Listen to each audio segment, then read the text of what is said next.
بعضی وقتا معلم‌ها فقط با کلماتشون درس نمیدن. گاهی یه نگاهشون میتونه دنیای جدیدی باز کنه. گاهی با سکوتشون به ما میفهمونن که چه درس‌های بزرگی باید از زندگی یاد بگیریم و بعضی وقتا با یه لبخند تمام خستگی‌ها و مشکلاتمون رو فراموش میکنیم.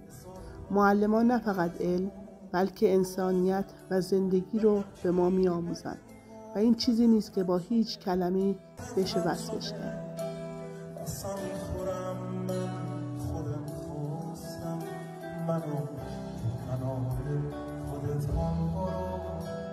من از زخم‌هایی که خوردم برم تو